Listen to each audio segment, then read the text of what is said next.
रिवायतन obituary references उन लोगों के लिए जो या तो इस हाउस के मेंबर थे या जम्मू कश्मीर का कहीं ना कहीं उनका कोई ताल्लुक था, जिस तरह हमारे साबिक गवर्नर सत्यपाल मलिक, उनके लिए ओबिचुरी रेफरेंसेस।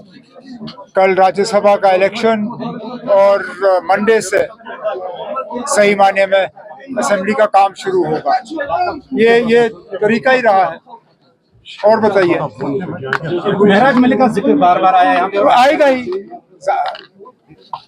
ज्यादातर मेंबर, मैं नहीं कहूंगा सारे, क्योंकि कुछ ऐसे मेंबर हैं जो शायद उसकी गिरफ्तारी के बाद खुश हुए, लेकिन ज्यादातर मेंबर, हम सारे, हम इस चीज को लेके तो परेशान हैं ही, क्योंकि जो भी है, मुझे नहीं लगता है उन्होंने कोई ऐसी बात की होगी या कोई ऐसा काम किया होगा जिससे कि पीएसए उन पे लगाना लाजमी बना।